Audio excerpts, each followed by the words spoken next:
سے بری تو اپنے نبیوں کو نہیں کیا ہے اور تو مجھے برگلا رہا ہے. اس دوران بھی نکلے اور پھر جب یہ سارے منازل طے کر کے آئے پھر کہتے نظر تو الی بلاد اللہ جمع.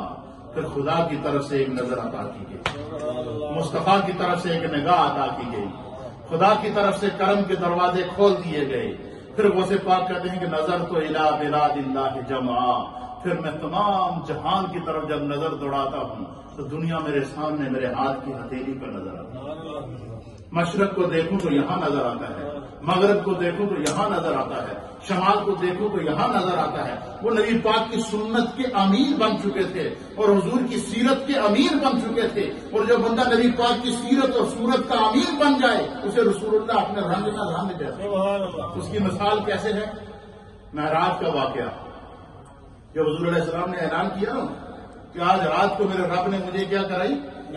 معراج کرائی, اور میں مسجد حرام سے مسجد اقصی تک گیا. پھر میں ساتواں آسمانوں پر گیا, پھر سدرہ پہ گیا, پھر قرب خاص میں گیا, پھر میں نے اپنے رب سے ملاقات کی.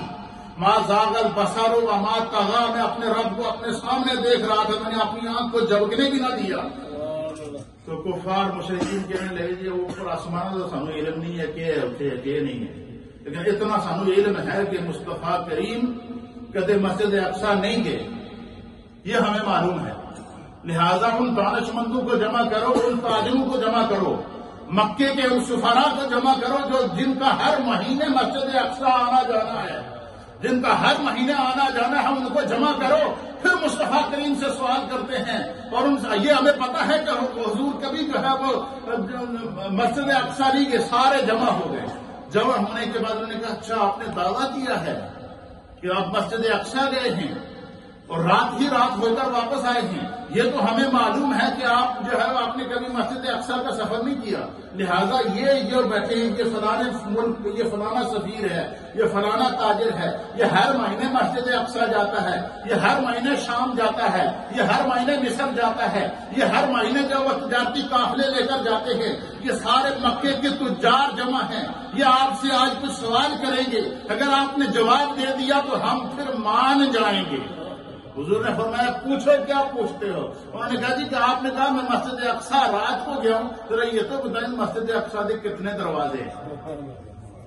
یہ سوال بڑے مچل مچل کر رہے ہیں. کیوں؟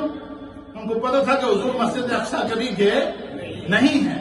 کہ حضور فرماتے کہ ابھی میں سوچ ہی رہا تھا کہ ان کو کیا جواب دوں, تو کہتی ہے کہ میرے رب نے میرے سامنے مسجد اقصی کو لا کر کھڑا کر دیا. کہتے مسجد اقصی سے حجابات ہٹ گئے, بیٹھے حرم میں ہیں اور سرکار میں سوال کر رہے ہیں مسجد اقصی کے کتنے دروازے, حضور گن گن کے بتا رہے ہیں اس کے اتنے دروازے ہیں, فلاں مشرقی دروازہ ہے, فلاں مغربی دروازہ ہے, فلاں یہ دروازہ ہے. پھر بتائیں یہ بتائیں اس کی کھڑکیاں کتنی ہیں؟ انہوں نے کہا جی فلاں ہیں. اچھا یہ بتائیں کہ ہمارا فلاں شخص کا قافلہ, اونٹوں کا قافلہ, تجارتی قافلہ وہاں گیا ہوا ہے, وہ واپس آ رہا ہے, وہ کس مقام پر ہے؟ سرکار فرماتے میں نے ان سے کہا وہ فلاں مقام پر ہے اور ان کا فلاں سرخ رنگ کا اونٹ گم ہو گیا, اسے تلاش کر رہے ہیں. حضور فرماتے خدا نے میرے سامنے مسجد اقصی کو کیا کر دیا؟ میں بیٹھا مکے میں تھا اور مسجد اقصی کو دیکھ رہا تھا. اسی طریقے سے جو میرے مصطفیٰ کی اتباع کرتا ہے خدا اسے مصطفیٰ کے رنگ میں رنگ دیتا ہے. سرکار غوث اعظم کا کوئی بھی عمل سرکار کی سنت کے خلاف نہیں تھا. سرکار غوث اعظم کا کوئی بھی عمل حضور علیہ السلام کی سیرت کے خلاف نہیں تھا. اس لیے اللہ تعالیٰ نے غوث پاک کو سرکار دو عالم صلی اللہ علیہ وسلم کے رنگ میں رنگ دیا تھا. اور غوث پاک کہتے ہیں کہ جب مجھے رب نے اپنے محبوب کے رنگ میں رنگا نا, اور جب میں نے اپنے آپ میں دیکھا کہ میرے اندر میں موجود ہے, اور 25 سال جنگلوں اور ویرانوں میں جا کر جب میں نے اس میں کو ختم کیا, تو کہتے ہیں کہ پھر کائنات میرے سامنے منکشف ہو.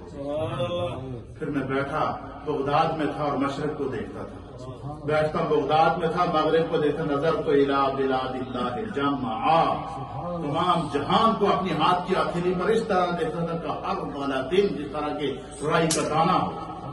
پھر کہتے ہیں کہ جب اسی نظر کا آسمان کی طرف اٹھاتا تو کیا ہوتا؟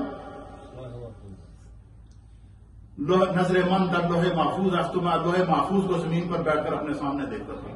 جو میں آپ کو بات سمجھانا چاہتا تھا, آج کے دور میں ٹیکنالوجی ہے نا میڈیا کی, آج کے دور میں ٹیکنالوجی ہے سیٹلائٹ سسٹم کی, آج کے دور کے اندر ٹیکنالوجی ہے دنیا کی جدید ترین کا دور, آج کا دور ہے نا. انسان سیاروں کے لیے چاند پر پہنچ چکا ہے, سورج پر پہنچ چکا ہے، انسان نے چاند کے ذریعے ساتوں آسمانوں کی ریسرچ کر رہا ہے، لیکن کوئی بھی سائنسی آلہ یا کوئی بھی آج کا دور کا سائنسدان، کوئی بھی آج کے دور کا جو ہے وہ بندہ یہ دعویٰ نہیں کر سکتا کہ میں جو ہے تمہیں یہاں سے اپنے کیمرے کے ذریعے سیٹلائٹ کے ذریعے لوہے محفوظ دکھاؤں گا۔ یہ تو دعویٰ کر سکتا ہے، لیکن یہ دعویٰ میرے غوث نے کیا ہے، کہا ہے کہ نظر من در لوہے محفوظ است، خدا نے مجھے نگاہ مصطفیٰ کے ذریعے، کرم مصطفیٰ کے ذریعے، فضل مصطفیٰ کے ذریعے، قرب مصطفیٰ کے ذریعے وہ نظر عطا فرمائی ہے کہ مشرق کو دیکھتا ہوں تو سامنے ہوتا ہے، مغرب کو دیکھتا ہوں تو سامنے ہوتا ہے، لوہے محفوظ کو دیکھتا ہوں تو وہ میری نظروں کے سامنے ہوتا ہے، اور لوہے محفوظ پر میں اپنے غلاموں کی لکھی ہوئی تقدیریں پڑھ کر تمہیں سناتا ہوں۔ یہ ہے نگاہ ولی، اس لیے کہتے ہیں نگاہ ولی میں وہ تاثیر دیکھی بدلتی ہزاروں